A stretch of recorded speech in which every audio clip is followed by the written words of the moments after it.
आज इस वर्कशॉप के प्रमुख वक्ता के रूप में हमसे जुड़ने जा रहे हैं श्रीमान आनंद प्रकाश जीवनलाल चौकसे सर, जो माइक्रोविजन एकेडमी बुरहानपुर के संचालक हैं, साथ ही new vision higher secondary school Burhanpur के संचालक, all is well multi speciality hospital के संचालक और all is well paramedical science college Burhanpur के संचालक भी हैं। आपके लिए मैं कुछ शब्द कहना चाहूँगी कि हुनर की रोशनी में जो हर दिल को रोशन कर दे, उनकी बातों में वो जादू है जो हर मुश्किल को कम कर दे। इल्म की गहराई और तजुर्बे का नूर साथ है जिनके, वो हर गुलदस्ते को गुलजार कर दे, वे हर गुलदस्ते को गुलजार कर दे।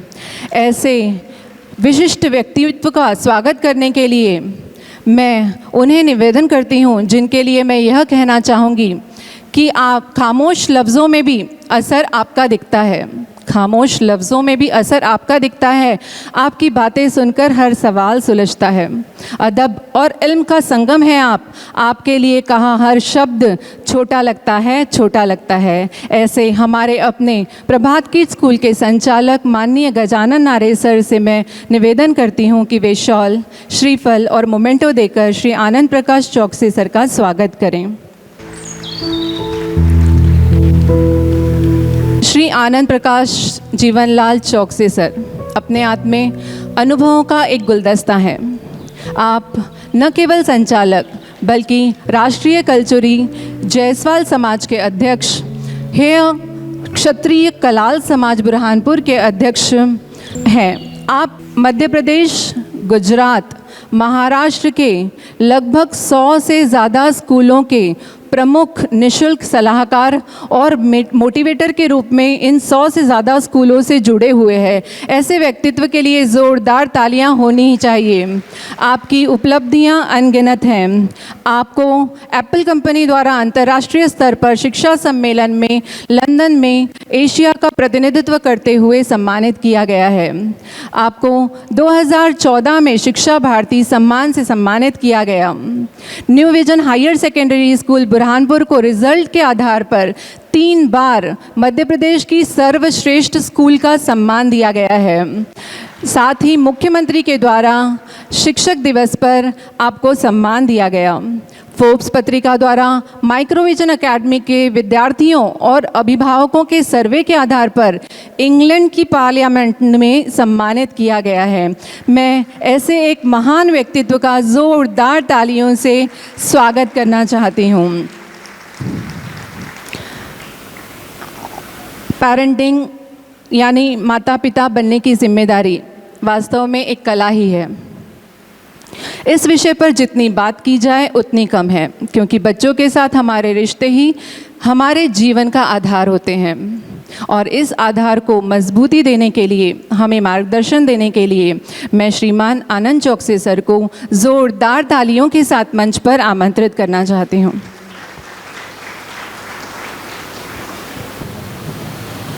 प्रभात किड्स स्कूल के director sir, madam, principal madam, Poddar international school से पधारे प्रिंसिपल साहब अमरावती के डॉक्टर सुधीर महाजन जी, शीतल पोपली मैडम, इस स्कूल का पूरा स्टाफ और रिस्पेक्टेड पेरेंट्स, अपनी ज़िंदगी का एक लंबा अरसा जिस काम में बिताया है उस पर बोलने का सौभाग्य आप लोगों के बीच मिल रहा है। मैं लगभग 35 साल से 9th से 12th के बच्चों के बीच रह रहा हूँ और मान के चलिए कि दिन में 18 घंटे उनके साथ रहता हूँ। और बच्चों में क्या क्या परिवर्तन आ रहे हैं, बच्चों में क्या क्या चेंजेस आ रहे हैं। पेरेंटिंग मुश्किल काम है, बहुत मुश्किल काम है। बच्चे का पैदा होना प्राकृतिक घटना है, इसमें हमारा कोई लेना देना विशेष नहीं होता, ये एक नैसर्गिक पार्ट है। उस बच्चे को उसकी मंजिल तक पहुंचाना ये बहुत ही मुश्किल काम है, बहुत मुश्किल काम है। मैं बीच में 4 साल, जब मेरे बिटिया 10th में थी और बेटा 12th में था, मैंने पेरेंटिंग पे वर्कशॉप लेना बंद कर दिया था। उसकी वजह ये थी कि मैंने कहा अपने घर का सामान सही जगह पहुंच जाए, फिर तो हम दूसरों को ज्ञान बांटेंगे कि भाई बच्चा ऐसा पालना चाहिए। और अगर मेरे को ही 2-4 चक्कर थाने के लगाना पड़ रहे अपने बच्चे के लिए, तो फिर ज्ञान देने का कोई मतलब नहीं है। क्योंकि बहुत महीने में भी 5 से 10 जगह स्पीचेस होती हैं, सिर्फ उतना बोलने में मज़ा आता है जो हम फॉलो कर सकें। जो हम खुद नहीं करते वो हम कभी बोलते भी नहीं हैं। मैं अगले 30-40 मिनट में आपको बड़ी मुश्किल से 10 या 12 बातें बोलने वाला हूँ। उसमें से कोई 2 भी आप मान गए तो आपके बच्चे का बहुत फ़ायदा हो जाएगा। और जिन लोग कुछ बैचलर लोग बैठे हैं उनको भविष्य में मेरा भाषण काम आएगा। कुछ लोग ऐसे बैठे हैं जिनके बच्चे कॉलेजेस में हैं, डेफिनेटली मेरी बात उनके लिए भी सकारात्मक है। तो एक 30 मिनट आप सहन करें। आपको जब भी अनकंफर्टेबल लगेगी साहब ये कुछ का कुछ बोले जा रहे हैं, तो एक बार ज़ोर से ताली बजा देना, मैं घर चला जाऊंगा। मेरा कोई ईगो नहीं है, मुझे किसी बात से बुरा नहीं लगता। मेरे 30 मिनट होने के बाद आप जो भी सवाल मुझसे कहेंगे चाहेंगे वो सारे पर हम बात करेंगे। आप ओपन रहेंगे, आपके दिमाग में जितने क्वेश्चन आए आप पूछिए। मुझे जिनका जवाब मालूम है दे दूंगा, जिसका नहीं मालूम है मना कर दूंगा कि ये मेरे ज्ञान क्षेत्र के बाहर है। सबसे पहली बात, पेरेंटिंग होता क्या है। एक डॉक्टर है और वो बचपन से चाह रहा है कि मेरा बेटा डॉक्टर बन जाए, या एक स्कूल का संचालक है और वो चाह रहा है कि मेरा बेटा भी भविष्य में स्कूल चलाए। ये पेरेंटिंग बिल्कुल भी नहीं है। हमारा जो बच्चा घर में पैदा होता है वो एक यूनिक पीस है। सबसे पहली बात, वो अद्वितीय है, उसके जैसा दूसरा होता ही नहीं है। हम इतने लोग बैठे हैं, 800 करोड़ पॉपुलेशन है दुनिया की, 2 चेहरे मिलते नहीं, 2 पत्ती किसी झाड़ की मिलती नहीं, 2 गुलाब के फूल एक जैसे होते नहीं हैं। तो आप क्यों उम्मीद कर रहे हो कि आपका बच्चा किसी के जैसा है। सबसे पहली चीज, जो बच्चा यूनिक है, अद्वितीय है, वो अपना कुछ लिखा के लाया है। उसका कुछ परवरिश होने के बाद एक मकसद है। पेरेंटिंग का मतलब होता है कि हम उसको बहुत प्यार करें, बहुत केयर करें और उसको सारे काम करने दें। और जिस दिन वो कह देगा कि पिताजी मेरे को वेल्डिंग करने में मज़ा आ रहा है, उस दिन हमको वेल्डिंग से रिलेटेड कोर्सेज में उसको भेजना है। जिस दिन वो कह देगा मेरे को मैकेनिकल के काम में मज़ा आता है, मेरे को मोटरसाइकिल सुधारने में मज़ा आ रहा है, उस समय हमको किसी बड़ी टोयोटा या किसी मर्सिडीज़ या कोई बड़ी का शोरूम उसको खोल के देना चाहिए, जिससे अपने उस हुनर का वो वहाँ उपयोग कर सके।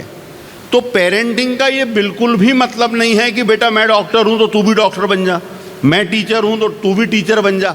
ये बात पूरी तरीके से गलत है और ज़्यादातर केस में यही पूरी परेशानियां हैं। आपके बच्चे को जिसने भी भेजा है, किसी अद्भुत काम के लिए भेजा है, आप उसको सफल नहीं करा पा रहे हैं, इसका मतलब ये है कि आप और वो मिलकर वो चीज़ ढूंढ नहीं पा रहे हो जिसके लिए उसको भेजा गया है। मैं स्कूल चलाता हूँ, मैं एक बच्चे को सारे मौके देता हूँ, सारे, और कहीं जाकर मुझे समझ में आता है कि इस बात से मोटिवेट हो जाएगा। एक एग्जाम्पल बताता हूँ, उसका नाम नहीं बता पाऊँगा। मेरे एक मित्र का बच्चा था, वो सप्लीमेंट्री से 10th पास हुआ। चूँकि हम बचपन के दोस्त थे, वो बोला भाई इसको 11th-12th कॉमर्स अपने यहाँ ही पढ़ाना है। मैंने कहा यार मेरे यहाँ एंट्रेंस होती है, लंबा चौड़ा सिस्टम है और हमारे यहाँ ज़्यादातर अच्छे पढ़ने वाले बच्चे आते हैं, सर्वाइव नहीं करेगा। बोले नहीं ये पूरा गॉन केस है, बर्बाद है हम। वो लड़का इतना शार्प था साहब कि उसको अगर मैं रात भर बोलूँ कि भारत की राजधानी नई दिल्ली है, रात भर लकड़ी लेके ठोक ठोक के बोलूँ, और सुबह पूछता था तो वो बोलेगा दिल्ली की राजधानी भारत है। यानी आप सोचो कि कितना चिकना दिमाग था कि कुछ भी ठहरता नहीं था उस पर। अब ऐसे बच्चे बड़े स्पेशल होते हैं। चूँकि वो मेरे दोस्त का बेटा था, मैंने उसको कहा बेटा तू डांस करके देख ले, खाना तेरी पसंद का खिलाए, फुटबॉल खेल ले, वॉलीबॉल खेल ले। मैं भी रोज़ ऊपर वाले से पूछता था कि भाई ये कैसे मोटिवेट होगा? मतलब उसने एक अवस्था में आकर मेरी एनर्जी कम करने पे आ गया था वो, लेकिन मैं कुछ भी नहीं कर पा रहा था। आप सोचो, मैंने उसको गिनती सिखाई, उसको 2 का टेबल 3 का टेबल पहाड़े याद कराता था। इस दौरान क्या हुआ कि बुरहानपुर के नज़दीक खंडवा है, खंडवा में किशोर कुमार की जन्मस्थली है, तो बुरहानपुर में भी किशोर कुमार का जन्मदिन मनाते हैं। तो वो मेरे पास आ गए चंदा मांगने। अब मैंने कहा यार मैं चंदा तुमको दे दूंगा, साउंड सिस्टम के पैसे मेरे से ले लो, करो, अच्छा प्रोग्राम करते हो। मैंने कहा मेरी एक रिक्वेस्ट है, मैं एक लड़के को भेजूंगा, इसको कोई तो भी सांत्वना पुरस्कार दे देना, एक भेजूंगा मैं। अब साहब हमने तय किया कि इसको गाना गाना शुरू कराते। अब किशोर कुमार के गाने वैसे भी डिफ़िकल्ट है, हमने सबसे सरल वाला पकड़ा। कौन सा? पल पल दिल के पास तुम रहती हो। ये कोई भी गा लेता है, वो जो बोल सकता है वो इस गाने को गा सकता है। चलो साहब, उसको ठोक बजा के हमने तैयार किया। वो भाई स्टेज पर गया और स्टेज पर जाकर उसने पूरे जोश से गा दिया। उसको 3rd प्राइज़ मिला।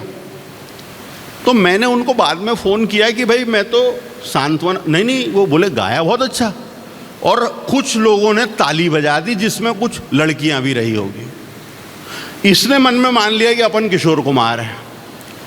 दूसरे दिन से साहब ये रोज़ प्रेयर में जाके कि मैं अनाउंसमेंट करता हूँ, मैं ये करता हूँ, मैं वो करता हूँ। ये लड़का 74% से 12th पास हो गया मेरे यहाँ। वो सिर्फ उस बात पर मोटिवेट हो गया कि मैं किशोर कुमार जैसा गाता हूँ, जबकि इतना बेसुरा था। वो मेरे यहाँ 2 साल रहने के बाद भी असहनीय था। अब उसने मान लिया था तो अब उसका कोई इलाज नहीं था। तो मैं ये कह रहा हूँ कि ये ऐसा कहीं भी एक क्लिक होता है पेरेंटिंग में, और हम जो फोर्सफुली, आप में से वो पेरेंट्स जो बच्चे पे ज़बरदस्ती कि अपना खेत है तो तू खेती कर, अपना कारखाना है तो तू कारखाना चला, प्लीज़ मत कीजिए। वो बच्चा खुद से बोलेगा तो काम हो जाएगा। एक सर्कस था बहुत शानदार, उसमें कई पक्षी और पशु ऐसे थे जो अलग अलग कला जानते थे कि बंदर आग में से कूद जाता है, शेर इधर से जंप करता है, ऐसा उसका चलता था। उसके पास एक आदमी आया, बोले भैया ये एक छोटा कुत्ते का बच्चा है, ये पियानो बहुत अच्छा बजाता है। तो वो सर्कस का मालिक बोले यार कुत्ता पियानो बजाएगा, ऐसा होता नहीं। बोले नहीं, ये बहुत अच्छा बजाता है, बजा के बताओ। उसने बजा के बताया कुत्ते ने, छोटा सा बच्चा था। तो उसने कहा भाई ये मेरे को दे दो, मेरी तो ये इनकम बढ़ा देगा, लोग पियानो सुनने आएंगे, कुत्ता बजा रहा है। 5 मिनट बाद 2 बड़े कुत्ते आए, उसमें से एक बड़े कुत्ते ने झपट्टा मारा और ये छोटे को उठा के भाग गए, दूसरा उसके पीछे भाग गया। तो ये सर्कस का मालिक बोले ये कौन है? बोले इसकी माँ थी, वो कह रही है डॉक्टर बनाऊंगी इसको। ये ऐसी पेरेंटिंग हो रही है अपने यहाँ। वो पियानो बजाने वाला है, उसको डॉक्टर बनाने को लेके चली गई उसकी माँ। एक आप मन से ये बात बिल्कुल हटा दो कि इंजीनियर डॉक्टर बन के पैसे कमाते हैं। हम प्रभात सर, हम लोग स्कूल चला रहे हैं और कई बार हम गिन नहीं पाते कि कितना कमाते हैं। टीचर लोग हैं, हम शिक्षक हैं, और हमारे यहाँ भी पिछले साल 6 अक्टूबर को इनकम टैक्स की रेट पड़ी थी मेरे यहाँ। 80 गाड़ी में 400 लोग आए थे। सम्मान एक शिक्षक को इससे बड़ा क्या हो सकता है, आप सोचो। और वो जब जा रहे थे 4 दिन बाद, तो मेरे बेटे से पूछे कि बेटे अब आगे क्या तैयारी? बोले अंकल आप 5-1 साल अब आओगे नहीं। बोले इंशाअल्लाह अगली बार 1000 आदमी लगेंगे, इतना तो कमा के रखूँगा। तो आप किसी भी फील्ड को छोटा बड़ा मत समझो, नहीं तो फिर ये बाटा वाले चमार हैं, टाटा वाले लोहार हैं, ऐसा बोलेंगे। जो काम अपन स्वीपर से 10 रुपये में कराते, पैथोलॉजी लैब में क्या होता है, मिलता जुलता ही काम होता है ना। वही चीज़ों की टेस्ट परख हो रही है। डॉक्टर साहब थैंक यू, 500 रुपये 1000 रुपये देकर आते हैं अपन। मेरा मानना है कोई भी काम छोटा बड़ा नहीं है। मैं बचपन में कॉलेज तक, बीएससी फाइनल तक मैं दूध बांटता था।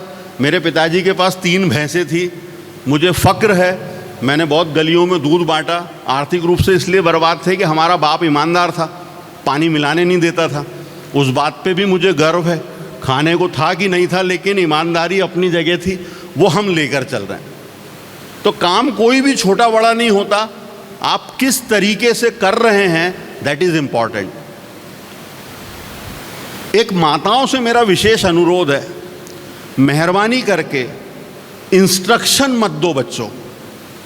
ये जो अपन अक्सर देखते हैं ना कि घर में बुजुर्ग लोगों के साथ बच्चों का व्यवहार खराब है, मैंने रिसर्च की है, 90% केस में बुजुर्ग जिम्मेदार हैं उसके लिए। इन्होंने अपनी जवानी में इतना गांजा है बच्चों को, बेटे धीरे जाओ, बेटे कीचड़ है, बेटे ये शर्ट पहनो, बेटे ऐसे करो, बेटे तुमको पसीना आ रहा है पानी पी लो। अरे यार वो बेटा तय कर लेगा ना उसको क्या करना है। ये इंस्ट्रक्शन ख़त्म ही नहीं होते, और ये बच्चे से लेके बच्चे के बाप तक चलते। तो घरों में जो कलह की वजह है वो ये इंस्ट्रक्शन है, कभी ना ख़त्म होने वाले। और मैं आपको पेरेंटिंग में बताऊं कि करना क्या है, आपको अपने बच्चे को डिसिसिव बनाना है, आपके अपने बच्चे को निर्णय लेने वाला बनाना है। आप कैसे उम्मीद कर रहे हो कि 12th तक वो कौन सी टी शर्ट पहनेगा माँ तय कर रही है, और वो 4 साल का इंजीनियरिंग करके कोई मल्टीनेशनल कंपनी को काटा है क्या किसी जानवर ने कि वो इनको CEO बना देंगे तुम्हारे बेटे को ले जाके, जिसकी टी शर्ट माँ तय करती है पहनने का? संभव नहीं है। आपके घर में छोटा बच्चा है, उससे पूछा करो बेटे शाम में आज क्या बनाएं, उसकी निर्णय लेने की क्षमता बढ़ेगी। मम्मी 4 साड़ी रख दे और बच्चे से पूछे कि बेटा कौन सी पहनूं, उसने रख दिया एक पर हाथ, डन। क्या फर्क पड़ रहा है जी? ये जो आपका बच्चा जितनी जल्दी डिसिसिव होगा, और ये एक दिन में नहीं होगा कि आप बोलोगे जा आज से निर्णय ले ले, ऐसा कभी नहीं होगा। आप देखिए ना, कंपनियों में भी 10 इंजीनियर एक साथ जाते, 5 साल बाद कोई एक होता है जो उनका बॉस बन जाता है। वो कौन होता है? ये स्कूल में इतने लोग मेहनत करके पढ़ा रहे हैं, इनमें से कईयों को लगता है कि वो मैडम ने तरक्की कर ली, वो सर ने तरक्की कर ली। अरे वो तरक्की वही कर रहा है जो डिसिसिव है, वो निर्णय लेता है, वो जाके डायरेक्टर से प्रिंसिपल से मिलके बताता है ये कर रहे हैं, इसमें ये कमी है, ऐसा करो। तो उनको लगता है कि ये काम का आदमी है। और आप सिर्फ अपना काम कर रहे हो तो तरक्की कैसे होगी? कोई भी व्यक्ति दुनिया में अकेला परफॉर्म करेगा तो वो बहुत ज़्यादा सफल नहीं हो सकता। मैं अकेला मैथ्स पढ़ा रहा हूँ 4 पीरियड जाके, और मैथ्स पढ़ा रहा हूँ, आ रहा हूँ, जा रहा हूँ, मेरे को एक सैलरी मिलेगी, मैं उससे ज़्यादा तरक्की नहीं कर सकता। लेकिन मैं 4 लोगों की टीम को लेकर ज़्यादा अच्छा काम कर रहा हूँ तो मेरे को डबल तनख्वाह मिलेगी। तो आपके बच्चे को आप चाहते हैं कि वो ग्रुप लीडर बने, तो उसको फ्रीडम दीजिए, उसको साइकिल चलाना शुरू करवाइए, उसको खेलना शुरू करवाइए। हम कुछ भी नहीं करने देते, बेटे गर्मी बहुत है अभी बाहर जाना नहीं, वेरी गुड। बारिश बहुत है बाहर नहीं जाना, ठंड बहुत है, वो कहता बाहर जाना ही नहीं। जब 3 मौसम में इन्होंने मना कर दिया, वो घर में बैठ जाता है। अब आप घर में क्या उम्मीद कर रहे हो कि बेटे ऐसे हाथ बांध के बैठ जाओ घड़ी की तरफ देखते हुए, सुबह निकल जाए, शाम निकल जाए, दोपहर निकल जाए, ऐसा करेगा वो? अगर आपका बच्चा बहुत ही डिसिप्लिन्ड है तो अकल की कमी है उसमें। अगर आपका बच्चा परेशानियां ला रहा है उठा उठा के, तो दिमाग चल रहा है। भाई एक बच्चा यहाँ बैठा हुआ है और आपने कहा कि बेटा मेहमान आए बैठे रहो, और वो बैठा है, इसका मतलब दिमाग फंक्शन नहीं कर रहा उसका। नहीं तो क्या करेगा, इसको उठा के इधर रखेगा, इसको इधर रखेगा, गिलास सरकाएगा, टेबल पीछे लेगा, चेयर आगे लेगा, तब तो समझ में आएगा ना कि ये कृष्ण पैदा हुआ है अपने आप। हम कृष्ण भगवान की लीलाओं की बड़ी तारीफ करते हैं, उनने मटकी फोड़ी, उसने दही चुरा लिया, माखन चुरा लिया। और हमारे घर का ये कन्हैया जब मस्ती करता है तो हम इंस्ट्रक्शन देना शुरू कर देते हैं। अरे भाई आप जिस भी परिवार के हो, मैं चौक से हूँ, हमारे बाप दादाओं ने ऐसा कौन सा झंडा गाड़ के गए कि उसको लहराना बहुत ज़रूरी है? हम अपने बच्चे को बड़े इंस्ट्रक्शन, बेटे ठाकुर परिवार की इज्जत चली जाएगी, बेटे चौहान परिवार, अरे काय की इज्जत चली जाएगी, उसको खेलने दो। तो पेरेंटिंग दोस्ताना व्यवहार होता है बच्चे के साथ, लेकिन उस दोस्ती में हमेशा ध्यान रखिएगा कि फिर बाप बाप होता है। ये बात कभी भी मत भूलिए, स्पेशली पिता को बोल रहा हूँ। आपको कभी भूलना नहीं है कि मेरा रोल क्या है, क्योंकि एक लिमिट तक दोस्ती है, सब है, इफेक्टिव टाइम दे रहे हैं, सब बातें, लेकिन जहाँ लगेगा कि अब बाप को निर्णय लेना है कि बेटा ये तो बात गलत ही है, आपकी जेब में पान पराग का पाउच मिला है, ये फंडामेंटली बात गलत है, ये नहीं सहन होगा, वहाँ दोस्त नहीं बनना है। नहीं तो अपन ही कह रहे हैं बोतल लिया है, 2 गिलास लिया बेटा, अपन साथ में ही बैठ जाते हैं। इतनी भी ज़रूरत नहीं है पेरेंटिंग में। तो जहाँ बाप बनना है वहाँ बाप बनिए। स्कूल को लेकर आपका बच्चा अगर कहीं पावर लूम चलाना सीख रहा है, वेल्डिंग सीखने जा रहा है, कंप्यूटर क्लास जा रहा है, स्पोकन इंग्लिश क्लास जा रहा है, आईआईटी की फैकल्टी के पास जा रहा है, अगर आप घर में स्कूल, कोचिंग और टीचर्स की रिस्पेक्ट नहीं करेंगे तो वो बच्चा जीवन में कुछ भी नहीं कर पाएगा। कई बार ये होता है कि मेरे ही कुछ दोस्त हैं, वो अपने बेटे को, हैं आनंद क्या जा रहा है ना, जा मेरा नाम बोलना, चलो जा। अरे ये इससे आनंद का कुछ नहीं हो रहा है। लेकिन आप अपने बच्चे को एक स्कूल के संचालक के प्रति जो ये हल्के वे में बात कर रहे हैं, हो सकता है कि हमारे सर जो हैं वो किसी के दोस्त होंगे भाई, बचपन के दोस्त, लेकिन जब आप उनके स्कूल में बच्चे को भेज रहे हो तो आपको सम्मानजनक वे में ही बात करना है। अगर आप नहीं कर पाते हो तो स्कूल बदल लो, फिर जहाँ भेजोगे वहाँ सम्मान से भेजना। एक नर्सरी क्लास की टीचर का सिलेबस होता है 1 to 10 गिनती और छोटा बड़ा ABCD। अब उसके लिए कोई स्कूल वाला PhD तो रख नहीं लेगा, और डेफिनेटली कोई 12th पास या आपका BPEd या जो भी कोई एक कोर्स होते होंगे वो वाला कोर्स किया हुआ बंदा आ जाता है। अब हमारा पेरेंट जो माँ है वो ग्रेजुएट होती है, पोस्ट ग्रेजुएट होती है, तो छोटे बच्चे की एकेडमी बड़ी पकड़ के चलती है। तो वो माताएं जाके वो टीचर के सिर पे मारने को करती है कि तुमको आता कुछ नहीं है और मेरा तो बेटा मेरी औलाद है। अरे भाई 6 के बाद तुमसे भी नहीं बनने का। ये जो माताएं पोस्ट ग्रेजुएट है, ये 6वीं के बाद सोशल साइंस और इंग्लिश नहीं पढ़ा पाती बच्चे को, और साइंस तो बिल्कुल भी नहीं बनता। तो आप टीचर की रिस्पेक्ट नहीं करेंगे, वो नर्सरी का टीचर A फॉर एप्पल नहीं सिखाएगा, तब तक आपका बच्चा आगे जाके IIT में सिलेक्ट कैसे होगा। तो सम्मान किया जाना बहुत ज़्यादा ज़रूरी है। जिनके बच्चे 6, 7, 8 में हैं या छोटे भी हैं, एक बात बिल्कुल ध्यान रखना, बच्चों और माँ बाप के बीच एक युद्ध होता है अघोषित, वो दिखता नहीं है, और उसमें अक्सर बच्चा जीत जाता है। वो पिताजी के वीक पॉइंट, माँ के वीक पॉइंट पकड़ लेता है और वो हमला करता ही वहीं जाकर है। इस दौरान वो झूठ बहुत बोलता है। छोटे बच्चे बहुत झूठ बोलते हैं। आप लोग कई बार स्कूल आ जाते हैं लड़ाई करने के लिए, मैडम आपने मेरे बेटे को मारा कैसे। वो बच्चा पूरा 100% झूठ बोल रहा है। तो आपको अपने बच्चे पर ये नज़र रखना है बहुत ज़्यादा कि ये बच्चा कब झूठ बोल रहा है, कब नहीं बोल रहा। और गेम खेलता रहता है पूरे समय आपके साथ। जैसे ही उसने देखा कि अभी मम्मी बहुत खुश है, मैं दोस्तों के साथ जाऊं पिकनिक पे, वो उस समय पूछेगा जो आप भी अपने पति के साथ करते हो कि देख लिया कि उसका मूड कैसा है, उस हिसाब से ही सैलरी लेकर आया है आज, तो आज पूछ लो पिकनिक जाने का, मना नहीं करेगा, है ना। छोटी छोटी सी बातें हैं लेकिन ध्यान देने की बात है। बच्चे को कई लोग आकर आपको ज्ञान देंगे इफेक्टिव समय दो, बिल्कुल मत दो। वो बच्चा आपसे बोर होता है।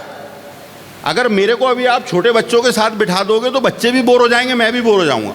मुझे अच्छा लगेगा 40 से 60 साल की उम्र वाले बैठ के मेरे से कुछ बात करेंगे तो मुझे भी अच्छा लगेगा, उनको भी अच्छा लगेगा। ऐसे ही उस बच्चे को अपनी उम्र के लोगों के साथ अच्छा लगता है।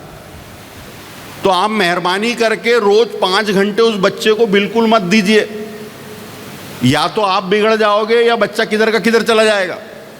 वो बच्चे के साथ 15 मिनट 10 मिनट इफेक्टिव बात हो गई, it is more than sufficient. मैंने 17-18 घंटे काम किया है, मेरे बच्चे उसी स्कूल में पले बड़े हैं, और मुझे गर्व है कि मैंने 15 दिन 8 दिन में एक आध बार 2-4 मिनट उनसे बात की है, और इससे ज़्यादा समय की उनको ज़रूरत भी नहीं थी और ना मैंने कभी दिया है। तो आप भी ये एक बात से बिल्कुल बाहर आ जाओ कि बच्चे को हमको कितना समय देना है, क्या करना है। एक जगह जहाँ गलती हर पेरेंट करता है, उसको दुनिया के हर बच्चे पे बड़ा गर्व है। वो शर्मा जी का लड़का देखो, वो वर्मा जी का लड़का देखो, पाटिल साहब का लड़का देखो, महाजन साहब की लड़की देखो। उसको सबसे ज़्यादा शंका अपने बच्चे पे। मेरा आपसे अनुरोध है, अगर आप सच्चे माता पिता हो, अपने बच्चे को खूब प्यार करो, खूब केयर करो, उसके पीछे खड़े रहो। बस आप उसके पीछे खड़े हो जाओ, बेटा तू चल, रास्ता जो हो, मंजिल जो हो, जब भी पलट के देखेगा हम तेरे को पीछे मिलेंगे। फिर देखो बच्चा कितनी धूम मचाता है। और हम क्या करते हैं, अपना गाइडेंस दे के उसके आगे आगे चलते। हमारे माता पिता ने हमारी परवरिश बहुत अच्छी की थी, पर उस बात को 25-30 साल हो गए। अगर आप अपने बच्चे को वैसा ही पालोगे जैसा आपके माँ बाप ने पाला था, तो ये सरासर नाइंसाफ़ी है, पूरा गलत है। क्योंकि इस दौरान 30 साल बीत गए, और 30 साल में दुनिया कहाँ से कहाँ चली गई। 30 साल पहले मोबाइल नहीं था, टेलीविज़न पर दिल्ली दूरदर्शन आता था बस, वो भी ऊपर चढ़ के टावर हिलाओ तो दिखता था, जिससे नहीं हिलाया उसका नहीं दिखता था। इतने चैनल नहीं थे, इंटरनेट नहीं था, गूगल नहीं था, यूट्यूब नहीं था। अभी आप में से कई लोग हैं टेक्नोलॉजी का बड़ा विरोध करते हैं। यहाँ पर भी पेरेंटिंग गलत है पूरी।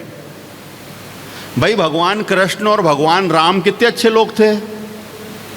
उनके समय जो महल में रहते थे वही खा पी रहे थे बढ़िया, बाकी सब तो सिर्फ सैनिक थे, और आर्थिक स्थिति बहुत खराब थी। सबसे अच्छा एग्जाम्पल सुदामा उसका। दुनिया की आर्थिक स्थिति कब सुधरी? जब टेक्नोलॉजी आई। मैं एक आदमी तलवार लेकर एक आदमी से लड़ सकता हूं, या तो वो मरेगा या मैं मरूंगा। इसमें इकोनॉमी कैसे ग्रो करेगी? मैं मशीन गन लेके जाके 100 को मार दूंगा तो मेरे को इनाम मिलेगा, पैसा मिलेगा ना, तब तो इकोनॉमी ग्रो करेगी। जब से मशीनी युग आया है, हम भी बचपन में थे, कभी एक टाइम खाना होता था, कभी घर में खाना नहीं होता था। उस समय कई मकान ऐसे होते थे जहां एक टाइम खाना बनता था। आज आप बता दो पूरे अकोला अमरावती में कौन सा है जिसके यहाँ खाना नहीं है? 20-25 किलो तो अनाज ही दे दे रही गवर्नमेंट। अब भूखा कोई नहीं मर रहा है ना। ये कैसे हो गया? पॉपुलेशन बढ़ी, जहाँ ये स्कूल की जगह कभी खेत रहा होगा, वहाँ आपने सीमेंट के मकान बना दिए, खेती की ज़मीन कम हो गई, लेकिन अनाज की कोई कमी नहीं है। सिंपल बात है, टेक्नोलॉजी एडवांस हो गई है।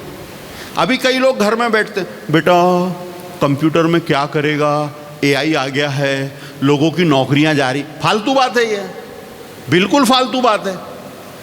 कोई एआई आ जाए या एआई का पिताजी आ जाए, कुछ भी नहीं होने वाला है। जिनको काम आता है उनकी हमेशा पूजा होगी, उनको हमेशा सम्मान मिलेगा, और वो बहुत पैसा कमाएंगे। करना क्या है सफलता के लिए? बच्चे को ऐसा माहौल दीजिए कि किसी एक चीज़ पर 10,000 घंटे लगा सके। तबला बजा रहा है बच्चा, सब हटा दो, तबले रख दो, 4 टीचर रख दो, 2-2 घंटे रोज सिखाओ। 5 साल के बाद जाकिर हुसैन आके पूछेगा कहाँ है आपका बच्चा, मेरे को तबला सुनना है उससे। ये दुनिया ऐसी है, हम कर नहीं रहे हैं। आपका बच्चा केवल कीबोर्ड बजा रहा है, झुनझुना बजा रहा है साहब, मुंह से विसिल बजा रहा है, उसको 10,000 घंटे की प्रैक्टिस कराइए, करोड़ों रुपए कमाएगा। दुनिया में इतना स्कोप है, सुपर परफेक्शन का जमाना है, और आपको उस तरफ बच्चे को ले जाना। किसी का बच्चा खो खो खेल रहा है, कबड्डी खेल रहा है, उसमें ही लगा दो उसको, बहुत तरक्की करेगा। स्पोर्ट्स में बहुत स्कोप है, म्यूज़िक डांस ड्रामा में बहुत स्कोप है। मैं सर से भी निवेदन करूंगा, आपसे भी कहना चाहूँगा कि जितने भी लोग स्कूलों से जुड़े हैं, आप बच्चों के लिए म्यूज़िक डांस ड्रामा पर उतना ही पैसा खर्च कीजिए जितना आप एकेडमिक्स पे कर रहे हैं। ये निवेदन कर रहा हूँ। क्यों निवेदन कर रहा हूँ? आर्टिफिशियल इंटेलिजेंस और बहुत टेक्नोलॉजी आने के बाद, आज से 10-15 साल बाद बच्चे नशा नहीं करेंगे। आप देखो, जो हमने बचपन में देखा है कि गटरों में लोग पड़े रहते थे दारू पी के, अब मिलते क्या वो क्वालिटी गायब हो गई। जिनको ला के धोते थे, पाइप से धो के पहचानते थे, और ये हमारे अब्बा नहीं दूसरे के उठा लाया हम, ये ऐसा वाला सीन था जिनका, वो अब नहीं मिलते। क्योंकि बच्चे दारू लिमिट में पी रहे हैं, लोग शराब समझ गए कि बहुत मज़ा नहीं है। जो नहीं पी रहे वो मेडिटेशन में चले गए, उसका भी 1-2 घंटे बाद नशा उतर जाता है। आप समझो, परमानेंट नशा सिर्फ सक्सेस का होता है। पूरे समय आदमी लहराता रहता, हाँ, मैं ए.आर. रहमान हूँ, मैं सुनील गावस्कर हूँ, मैं सचिन तेंदुलकर हूँ। ये सफलता का नशा कभी नहीं उतरता। आने वाले समय में जो लोग सफल नहीं हो पाएंगे उनके पास समय बहुत होगा, और समय बहुत होगा तो सबसे ज़्यादा 10 साल बाद जो इंडस्ट्री चलेगी वो इंटरटेनमेंट इंडस्ट्री। हर एक को मनोरंजन लगेगा, हर एक को कॉमेडी लगेगी, हर एक को अच्छे गाने लगेंगे, हर एक को अच्छा म्यूज़िक लगेगा। आने वाला वक्त, पहले ये था कि बॉम्बे के 10 परिवार फिल्में बनाते थे, बाकी की एंट्री नहीं होती थी। अब हर गांव में रील बन रही है, हर शहर में फिल्में बन रही है। आप अपने स्कूल में छोटे छोटे प्ले कराओ, उसको शूट करो, उसको यूट्यूब पे डालो, देखो बच्चों का कॉन्फिडेंस कितना बढ़ता है। तो आने वाला भविष्य मनोरंजन इंडस्ट्री का है। आपके बच्चे में कुछ भी जरा सा है कि वो 3 दिन से झूठ बोल रहा है और आप पकड़ नहीं पा रहे, उसको सीधे एक्टिंग स्कूल में भेजो। बहुत बढ़िया, ये आपके अनुपम खेर पैदा हो गया है, ये दुनिया में बहुत धूम मचाएगा। बात समझ में आ रही? एक बहुत अच्छा शेर है उसका कि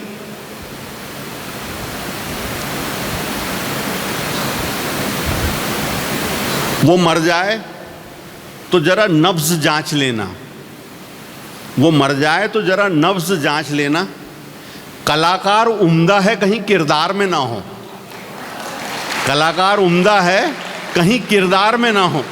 तो अगर आपका बच्चा ऐसी कुछ, सिर्फ पेरेंटिंग में हमको हल्का वॉच रखना है कि किस तरफ जा रहा है।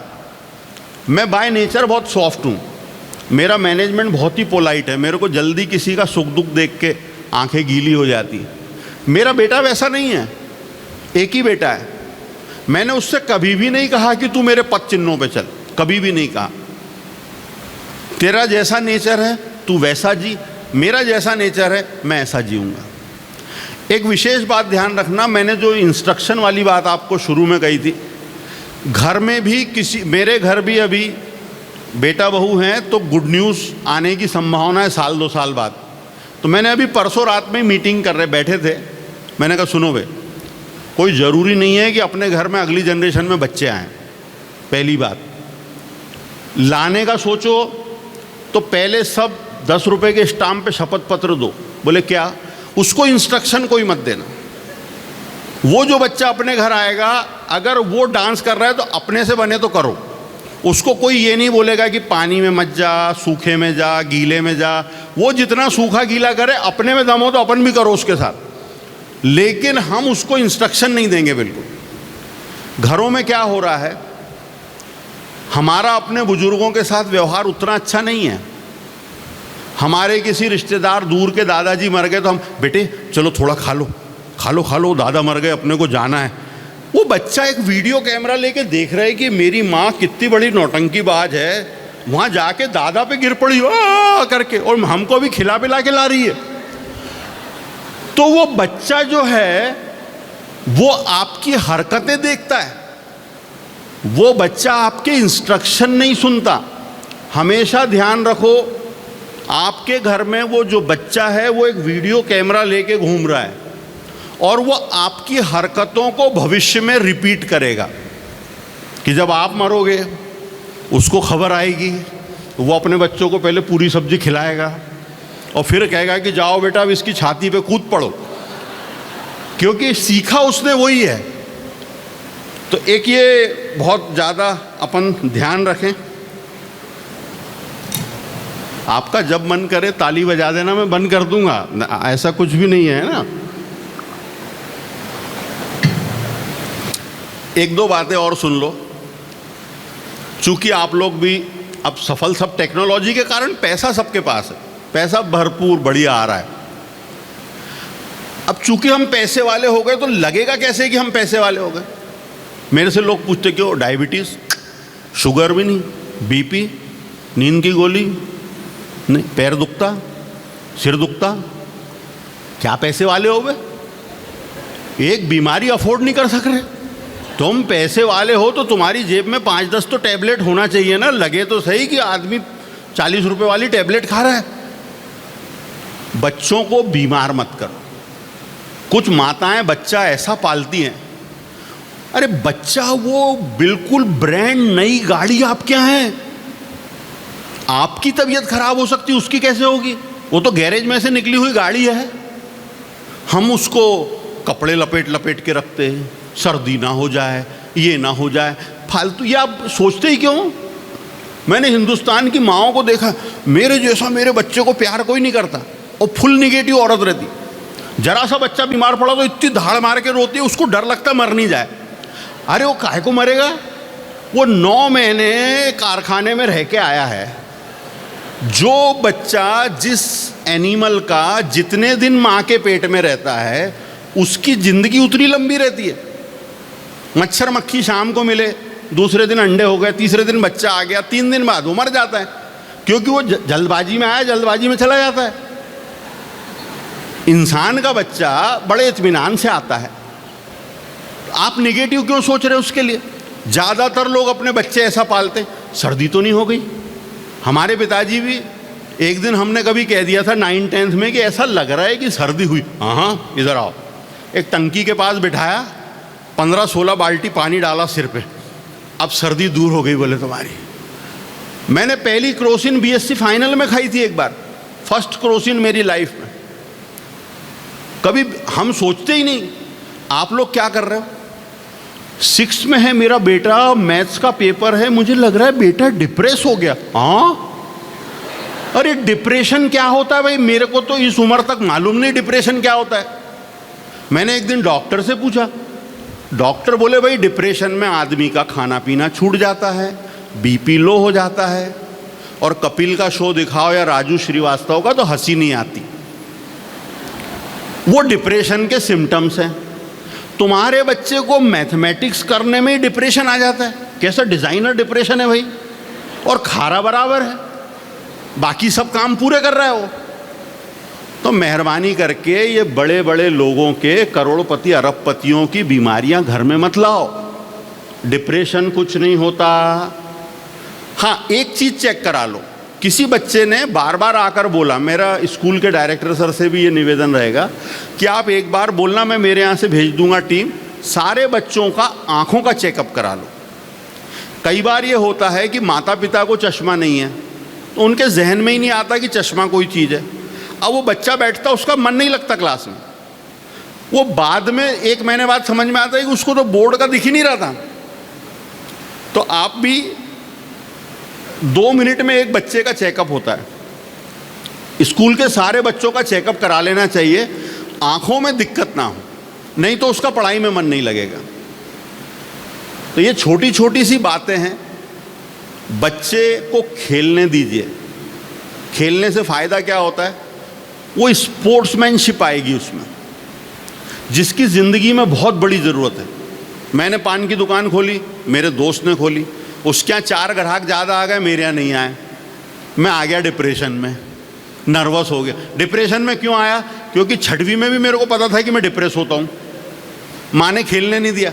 अब मान लो खिलाड़ी होता बेटा, अरे वाह मैच चल रहा है, हमारी दोनों की दुकान है, आज उसने स्कोर ज़्यादा कर लिया, कल अपन ज़्यादा करेंगे, रेट गिरा दो, सस्ता बेचो, प्यार से बात करेंगे, अंकल आओ लो, पान के साथ बीड़ी फ्री, कुछ स्कीमें निकालेंगे, अपना धंधा आगे बढ़ाएंगे। ये खेल भावना कहाँ से आएगी? ये खेल भावना आएगी अगर उसको आप बचपन में खेलने दोगे। और ये घरों में रख के जितने सीरियस और मनहूस बच्चे कर लिए हमने, ये बुढ़ापे में आपको बहुत त्रास करेंगे, क्योंकि घर छोड़ के जाएंगे नहीं, और आप भी उसी कमरे में और बच्चा भी, और कमरों की साइज़ वक्त के साथ छोटी हो रही है। आप ये भाई पॉपुलेशन हमारे देश में जो कुछ नहीं कर रहा है वो भी बच्चे पैदा कर रहा है, तो ये सब पब्लिक तो बढ़ेगी। पब्लिक बढ़ने पे क्या होता है? बॉम्बे में क्या है, कमरे छोटे छोटे हो रहे हैं, क्योंकि वहाँ डेंसिटी बहुत ज़्यादा है। अमरावती में भी पहले हर एक के घर के आगे आंगन होता था, फुलवारी होती थी, झूला टंगता था, अब वो सिमट सिमट के फ्लैट में आते जा रहे हैं। तो बच्चों को जितना ज़्यादा आप खेलने दोगे वो उसके लिए बहुत ज़रूरी है। एक विनम्र अनुरोध, हो सकता आपकी कोड़ों से, बेल्ट से, जूतों से पिटाई हुई हो बचपन में, बच्चों को मत मारिए। वो जो मारते हो आप, वो शरीर पे नहीं लगता, वो दिल और दिमाग पे लगता है, और वो ज़िंदगी भर याद रखता है। मेरे से 4 साल बड़ा मेरा चचेरा भाई है, 60 साल उम्र है। वो जब 8th में था तो एक दिन उसकी मम्मी पापा का कुछ झगड़ा हो गया, और वो मम्मी ने पिताजी का बेल्ट निकाला और इसको हॉकी स्टिक और बेल्ट से मारा था 15-20। आज वो मेरा भाई 60 साल का है, उसके मम्मी पापा को मरे हुए कितने साल हो गए। हम जब भी बैठते हैं पुरानी कोई बात याद करते हैं तो उनको वही याद आता है। बोले यार एक बार मम्मी ने बेवजह मारा था, मेरे को 500 बार बता चुका है मेरा भाई। सोचो वो 60 साल का है अभी, लेकिन दिमाग से जा नहीं रहा है। तो आप मेहरबानी करके कभी भी बच्चे को मारिए बिल्कुल भी मत। मारना पेरेंटिंग में सबसे गलत चीज़ है, सबसे गलत चीज़। डांटने का फासला रखो, हर बात पे मत डांटो। आपको गुस्सा ज़्यादा आता है, आप एक वो बॉक्सिंग का वो जो रेत भर के एक बोरी टांगते हैं वो घर में टांग लो। आपको अगर बहुत गुस्सा आता है, घर में घुसे 10-20 उसको मार लिए, तो बाकी सब पे जुल्म मत करो। और नहीं तो फिर देखो ना, कई लोगों की बुढ़ापे में बत्ती सी जल्दी निकल जाती है।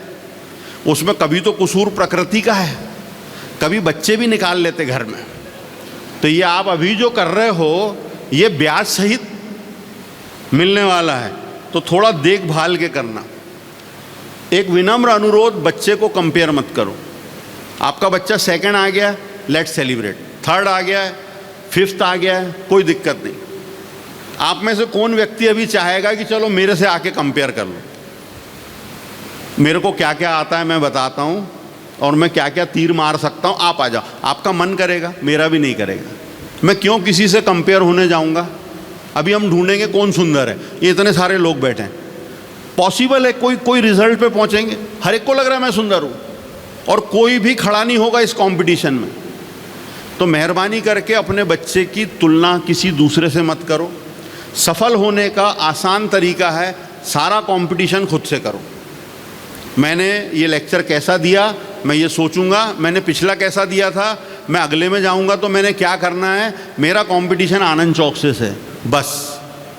इसके अलावा मुझे कोई लेना देना नहीं कि वो संदेश माहेश्वरी कैसा बोलता है, या वो बत्रा जी कैसे बोलते हैं, या खत्री जी कैसे बोलते हैं। हमको कोई लेना देना नहीं। हम अपना काम कर रहे हैं, खुद से कंपटीशन कर रहे हैं, खुद को सुधार रहे हैं, यही ज़िंदगी है।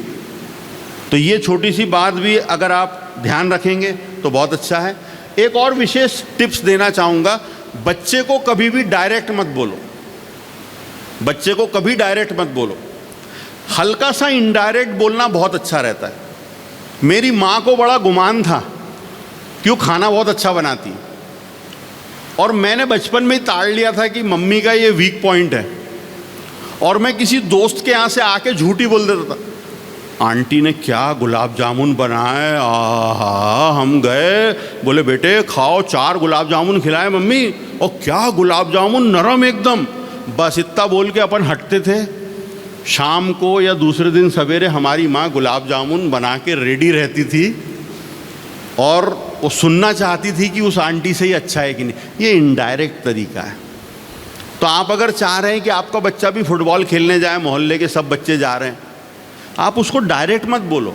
आप उसको ये कहो, अरे मैं उधर से आ रहा था, ग्राउंड में क्या शानदार बच्चे चिल्ला रहे यार, क्या खेल रहे थे, वाह वाह वाह। ऐसा करके चुप हो जाओ। दूसरे तीसरे दिन ये खुद भी चला जाएगा। तो थोड़ा सा ट्रिक लगाएंगे, दिमाग लगाएंगे।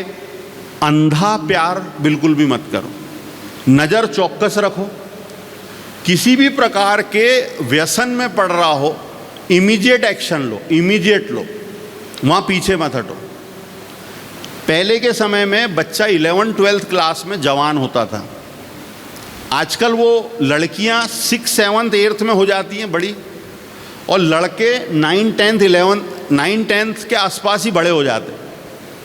और टेक्नोलॉजी हाथ में होने से उनको वो सब ज्ञान हासिल है जो आपको है। तो आप उसके लिए हेजिटेट मत करो। हिंदुस्तान में बहुत प्यारी चीज़ है कि महिलाएं बिटियाओं से बात करती हैं और सेक्स एजुकेशन पर उनके क्वेश्चन आंसर सॉल्व करती है। बेटा तेरे को ऐसा होगा, तू बड़ी होगी, पीरियड आएंगे, ये होगा। माताएं अपने घर में मौसी, मामी, बड़ी बहन सब सही करती है। बहुत दुर्भाग्य की बात है कि हमारे देश में लड़का अपने बड़े भाई या पिताजी से खुलता नहीं है, और उस लड़के को पुरानी बस स्टैंड के पीछे जो गुप्त रोग विशेषज्ञ बैठा है वही ज्ञान देता है, और वो मिसगाइडेंस है पूरा का पूरा। तो पेरेंट्स को चाहिए कि या तो अपने दोस्तों से अपने बेटे की बात करा दें, लेकिन उस बेटे से बड़ा भाई बात कर ले। छोटी छोटी सी उनकी प्रॉब्लम होती है, लेकिन उनके दिमाग में कुंठा बैठ जाती है। अगर आपका बच्चा फर्स्ट स्टैंडर्ड से 10th स्टैंडर्ड तक मोर देन 95% ला रहा है, 10th में स्कूल में फर्स्ट आ गया, आपको अचानक लगेगा कि 11th 12th में वो 12th में सप्लीमेंट्री आ रही बच्चे को। क्यों ऐसा हो जाता है? वो इसलिए हो जाता है कि कोई कुंठा मन में है और वो निकल नहीं पा रही है। मेरे पास एक बच्चा था, अभी वो इंदौर में अग्रवाल परिवार का है। वो बच्चा 10th में एमपी बोर्ड में सेकंड आया था पूरे एमपी में। 12th में जब वो मेरे पास कोचिंग पढ़ता था तो 6 मंथली एग्ज़ाम में सप्लीमेंट्री आई मैथ्स में। मैंने कहा यार ये ऐसा कैसे पॉसिबल है। मैं घर पहुंच गया उसके, मैं ट्यूशन पढ़ाता था तब। घर गए तो पता चला कि परिवार दादाजी की बीमारी में कोई दूसरे शहर शिफ्ट हो गया। ये भाई के पास घर में वीसीआर है, ये कहीं से उल्टी सीधी फिल्में ला के देख रहा है और उसके कारण डिस्टर्ब हो रहा है। मैंने सबसे पहले उसके घर से वीसीआर उठा लाया, मैं जबकि कोचिंग क्लास का टीचर था और मेरी खुद की उम्र 26-27 साल होगी तब। मैं ले आया उसको, मैंने कहा बेटा शाम में नहा के सोया कर, चादर सीधी रखा कर, तेरी टेक्स्ट बुक कोई भी हिंदी या इंग्लिश की पढ़ा कर, तेरे को रात में कभी कोई गलत विचार नहीं आएगा, ये आएगा। उसको मैंने गाइड किया, वो एमपी में फर्स्ट आया। उसके बाद उसका पिलानी कॉलेज में सीट रिज़र्व होती थी, वहाँ एडमिशन हुआ। अभी वो यूएस के कुछ सॉफ्टवेयर बनाता है इंदौर में, 45 इंजीनियर उसके अंडर में काम करते। और सोचो कहाँ जरा सी गठान अटकी थी कि माँ बाप के नहीं रहने पर वो बच्चा हल्का सा दूसरा रास्ता पकड़ लिया था। तो आपको ये छोटी छोटी सी बातें बच्चों की बिल्कुल ध्यान रखना चाहिए। एक बात मैं पूरी जोर से बोलना चाहूँगा एज ए स्कूल ऑनर भी, हम लोग जो फीस भरते हैं स्कूल की, देखो आप लोग ट्रेन में सफ़र करते हो, भारत सरकार पहले पैसे ले लेती है। बस में बैठो तो घुसते से वो टिकट मांग लेता है। डोसा खाने वाला या तो प्रीपेड है या खाते से पैसे मांग लेगा। तो दुनिया में उधारी तो कहीं भी नहीं है, कहीं भी नहीं है। ये माता पिता को स्कूल की फीस भरने में एकदम आपातकाल कहाँ से आ जाता भाई? आप स्कूल की फीस समय के पहले भरो, स्कूल की फीस उस श्रद्धा भाव से भरो जैसे डॉक्टर को देते हो, जैसे मंदिर में चढ़ाते हो। यकीन जानो आपके बच्चे की बहुत तरक्की होगी। मैं भी मेरी स्कूल में मेरे दोनों बच्चों की पूरी फीस भरता था। कोई ज़रूरत नहीं है ना घी खिचड़ी में है इधर से जाके मेरे पास आना है। मैं लाइन में लग के काउंटर पे पैसे देता था, मन से धन्यवाद देता था कि भाई कुछ ज्ञान मिलना चाहिए मेरे बच्चों। मेरे जिन दोस्तों के बच्चों को मैंने फ्री स्कूल पढ़ाया, उनसे भी मैं कहता था कि जा भाई 1100 रुपये जमा कर दे काउंटर पर, और श्रद्धा भाव से करना, तेरे बच्चे को फ़ायदा होगा इससे। तो आप स्कूल की फ़ीस जब भी भरें बहुत अपनेपन से भरो, श्रद्धा भाव से भरो। इसका भी बहुत असर पड़ेगा आपके बच्चे की ज़िंदगी में, क्योंकि यहाँ सीख रहा है वो।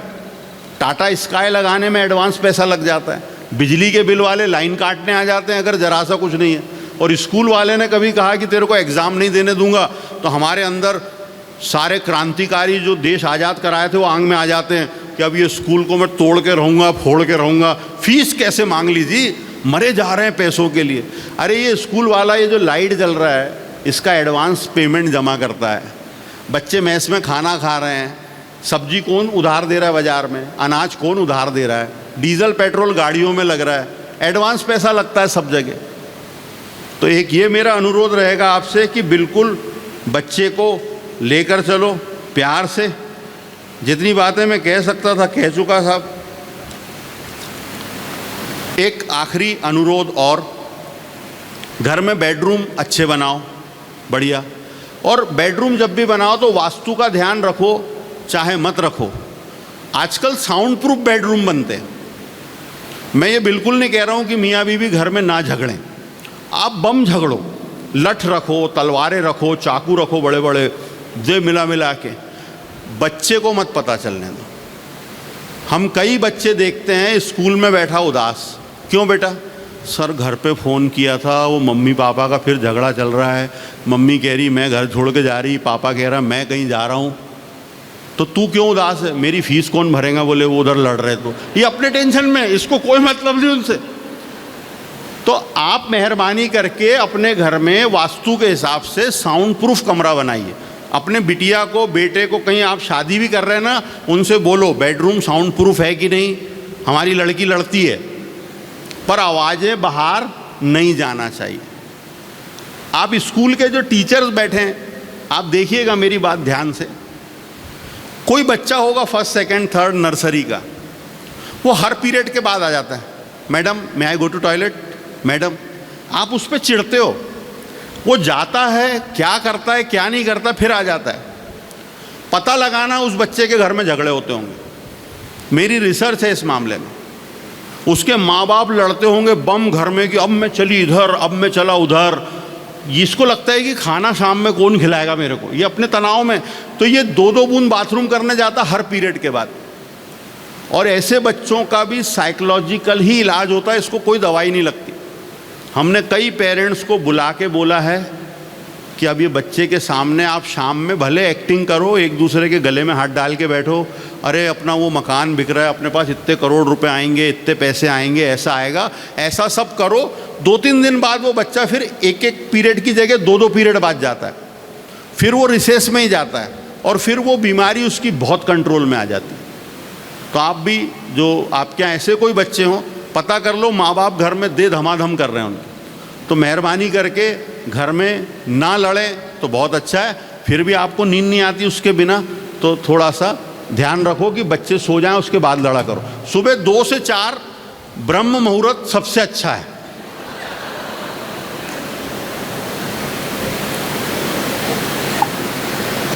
हम लोग ने भी क्या धर्म से जो सीखना था वो नहीं सीखा, हमने अपने मतलब का सीखा।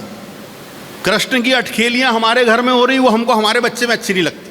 कृष्ण कान्हा अच्छे लगते थे। महाभारत का युद्ध जहां गीता कही गई, शाम को बंद हो जाता था। महाभारत जैसा युद्ध जिसमें एक तरफ से 1 करोड़ 10 लाख लोग, दूसरी तरफ से 10 लाख लोग, कृष्ण अर्जुन बड़े बड़े योद्धा शाम को नहीं लड़ते थे।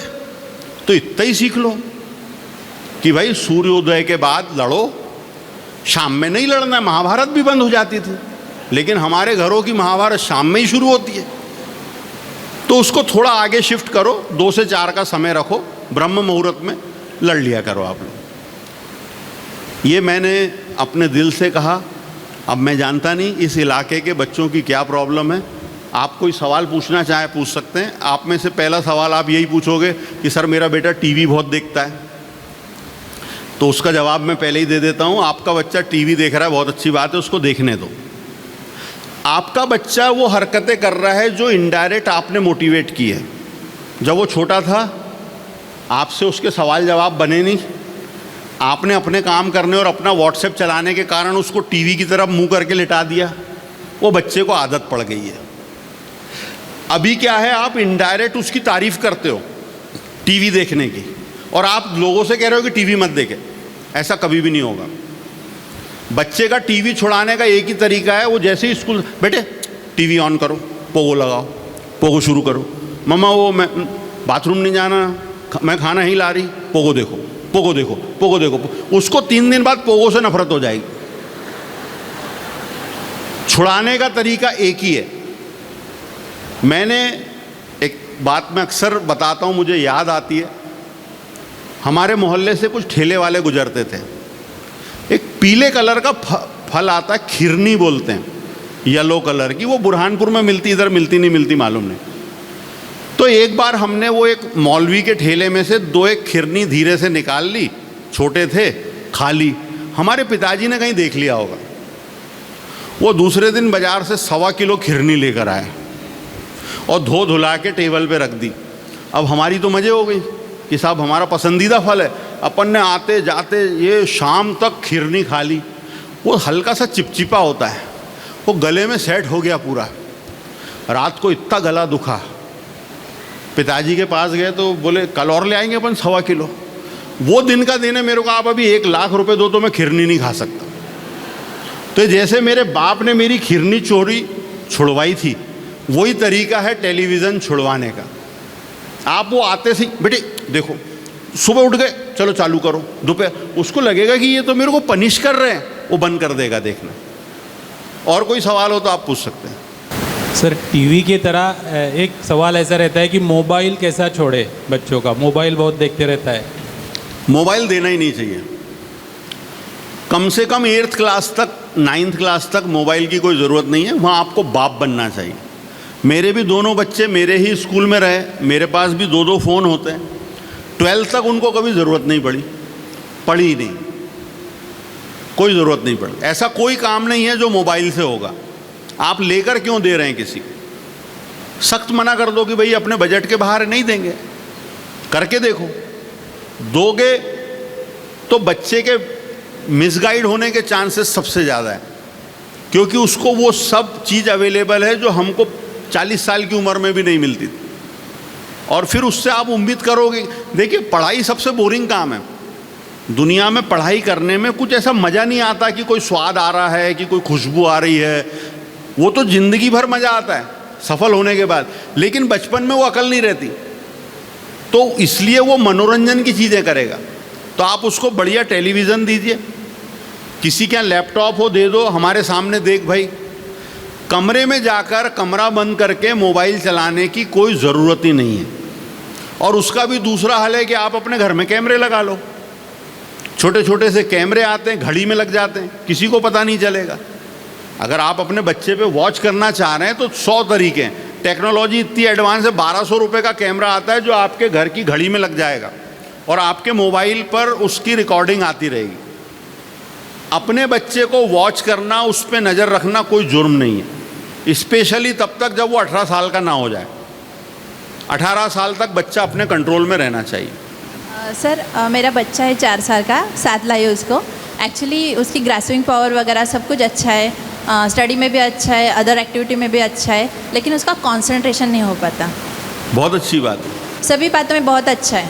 उसका कंसंट्रेशन नहीं होता है मतलब बच्चा शार्प है आपका। बहुत ज़्यादा। हाँ, तो ये तो इट्स अ पॉजिटिव थिंग। क्यों परेशान हो रहे हो? नहीं, लेकिन जब जो स्टडी वगैरह करना बैठता है ना, तो उसको मैं ज़्यादा से ज़्यादा 10 मिनट हम बैठा सकते हैं। बहुत ज़्यादा बैठ रहा है वो बहुत ज़्यादा बैठ, मतलब थोड़ा कम इंटेलिजेंट है। और इंटेलिजेंट होता तो 5 मिनट बैठना था उसको। कुछ भी मत कीजिए, जिंदगी इंजॉय कर लो। जो बचपन में आप नहीं कर पाए उसके साथ कर लो। हाँ। कोई भी लोड मत लो। हाँ। 8th स्टैंडर्ड तक हाँ। थोड़ी सी इंग्लिश बच्चे को आए, हाँ। कैलकुलेशन आ जाए, 20 तक टेबल आ जाए और गुणा भाग जोड़ घटाना आ जाए 8th स्टैंडर्ड तक। हाँ। बस नहीं, इससे ज़्यादा दबाव बनाओगे, हाँ। इससे ज़्यादा पढ़ाई पे जोर लगाओगे तो ये बच्चा 8वीं तक आते आते पढ़ाई नाम की चीज़ से बोर हो जाएगा। और इसको असली पढ़ाई करना है 9th 10th 11th 12th में, जिसके दम पर ये किसी कॉलेज में, देश में, विदेश में सिलेक्ट होगा। आप अभी से बहुत ज़्यादा इसके पीछे पढ़ाई को लेके पढ़ोगे तो ये 8th तक आते आते इसको नफरत हो जाएगी आपसे भी और पढ़ाई से भी। तो इसको मेरा मत बेटा बुरा मत मानना, मैं ऐसे ही फटाफट बोल देता हूँ, है ना। मैं आखिरी में माफ़ी मांग लूँगा, मेरी कोई बात किसी को आहत कर जाए, लेकिन ये सत्य बात है। मैं अपनी बेटी से बात कर रहा हूँ, ऐसे आपसे बात कर रहा हूँ। तो उसको अभी खेलने दो, मत पढ़ने दो, कुछ लोड मत लो। 8th में 20 तक टेबल आता है और थोड़ी अंग्रेजी हिंदी आती है, या मराठी हो तो मराठी आती है, बस फिर सब कर लेगा। नहीं, आप कहते हैं वो तो ठीक है, लेकिन खाना तो एक ठीक से बैठ के खाना चाहिए ना, एटलीस्ट वो भी आप उसको मेरी सलाह मानो, खाना खिलाना बंद कर दो। हाँ। आज के दिन 24 घंटे मेरी बात मान लो। हाँ। आप ये जो भी खाता है वो बना के टेबल पे रख दो, बोलो ही मत कि तू खा। हाँ। शाम को पता चलेगा ये अलमारी फ्रिज में हाथ डाल डाल के खा रहा है। वो माताएं जो बच्चे के पीछे खाना लेके भागती हैं, हाँ। और दादियां भी, उसके पीछे घर का बड़ा विचित्र साइंस होता है। मेरी दादी को खाना नहीं बनाना रहता था तो वो हमको लेके धूप में बैठ जाती थी। ये जो हम इतने काले बचपन में नहीं थे, ये हमारी दादी ने सेका है हमको धूप में, क्योंकि उसको बुढ़ी अम्मा को खाना नहीं बनाना है तो ये बच्चे धूप में खिलाने बैठ जाती थी। ऐसे ही कुछ घरों में सास खाना बना रही है तो बहू एक प्लेट में लेके अपने बच्चे के पीछे पीछे पीछे पीछे भागती है। वो खाने बनाने से तो बच जाती है, लेकिन वो बच्चा बिगड़ जा रहा है इस दौरान, तो बड़ा नुकसान हो रहा है। इससे अच्छा अपन खाना बना लें। और कहीं भी, अरे अपन, मैं एक बात देखो, आपको नहीं कह रहा हूँ पर एक जनरल बात बता रहा हूँ। हम में से कई लोग कुत्ते पालते हैं। हमारा कुत्ता पालना उसकी परवरिश बहुत बेहतर है बच्चे पालने से। डॉगी क्या खाता है? 3 आइटम, वो 3 ही खा रहा है। उसको जब लगता है उठ के खा लेता है, उसको जहाँ जो करना है कर देता है, अपन ही उसकी सफाई करते रहते हैं। भाई कुत्ता कुत्ता ही है, उसमें कोई संभावनाएं नहीं है, आप कितना भी प्यार कर लो। कई मेरे जैन मित्र हैं, ओहो हमारा तो पालक खाता है, टमाटर खाता है, ये खाता है। 2 अंडे उबले हुए फेंको कि वो जैन धर्म छोड़ के सीधे कुत्ता हो जाता हो 2 मिनट में। तो हम लोग कुत्ते की परवरिश बहुत अच्छी करते हैं। बच्चे के आगे पानी रख दीजिए, मत पिलाइए पानी, खुद पी लेगा। खाने का बोलो ही मत उसको, आज से लेके अगले 24 घंटे बच्चे को कुछ होगा मेरी जिम्मेदारी, मेरा लेके जाना ज़्यादा अच्छा है और बड़ा है, पला पलाया है, समझ रहे हैं? ये सब बंद कर दीजिए बच्चों के साथ। Good afternoon sir. Actually sir एक बच्चा है, माफ़ कीजिएगा लेकिन मैं उसका नाम नहीं लेना चाहूँगी, पर उस बच्चे का एक ऐसा है कि वो इतना ज़िद्दी है कि अगर उसको बोला कि बेटा आपने बैग लाई है तो चलो मुझे होमवर्क कॉपीज़ या बुक्स निकाल के दो, तो वो हमेशा अपने बैग ऐसे छिपा के रखेगा या फिर मुझे कुछ भी उसको हाथ भी नहीं लगाने देगा। और उसका जो वॉइस मॉड्यूलेशन है समथिंग, जैसे वो बोलता है तो उसका समझ में नहीं आता कि वो एग्जैक्टली बोलना क्या चाह रहा है। तो ऐसी जो ज़िद है कि वो नहीं होना चाहिए ऐसे मुझे लगता है, तो उसके लिए क्या किया जाए? धन्यवाद। देखिए अच्छा सवाल है। अगर मैं आपको कहीं चौराहे पर एक आदमी मिल जाए, अभी थोड़ा जवाब दीजिएगा, एक आदमी आपको चौराहे पे मिल गया, हाथ पैर फेंक रहा है, आप उधर से गुजरे हो, आप जाओ मैं खाना नहीं खाता आज से, मेरे को एक मोबाइल ला के दो, नहीं मैं खाना नहीं खाऊंगा, आपको कोई फ़र्क पड़ेगा? चौराहे पे कोई बैठा है, ये आइटम आदमी कहाँ पेश करता है? अपने घर में। क्योंकि मैं मेरे घर जाके बोलूँगा कि मैं खाना नहीं खाता, ऐसा करो, तो वो घर वाले मुझे प्यार करते हैं।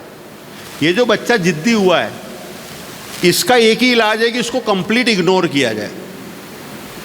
कंप्लीट इग्नोर करो, उस बात पर ध्यान ही मत दो। उसको लगेगा कि मैं कोई विशेष काम कर ही नहीं रहा हूँ। मेरा बेटा 4 साल चौथी में था, 8-9 साल का होगा। हम एक छोटे से घर में रहते थे सिलमपुरा जगह पे। तो मैं पायरियाँ चढ़ के ऊपर गया, दोपहर मई का महीना था, 12-1 बजे की बात होगी। ये भाई अपने हाथ पैर फेंक रहा था कि वो कोई हवाई जहाज़ ला के दो, नहीं तो मैं खाना नहीं खाऊंगा। और ये ऐसा मेरे घर में पहली बार हुआ था। मैंने उसका इधर से पकड़ के कॉलर नीचे ले गया, चैनल गेट के बाहर किया, गेट बंद करा, ऊपर जाके सो गया। वो 3 घंटे मई के महीने में बाहर बैठा रहा धूप में। उसको उस दिन अकल आ गई कि अपना बाप से ही ऐसी फालतू बातें करना नहीं, कि ये ला के दो तो ये नहीं करता ना, वो करता तो वो नहीं करता। अपन ने एक ही दिन में चैप्टर ही ख़त्म कर दिया था कि चलो घर से बाहर जा, अपना अपना लेके आ, बस स्टैंड पे छोड़ दो ले जाके। हमको इग्नोर करना पड़ेगा।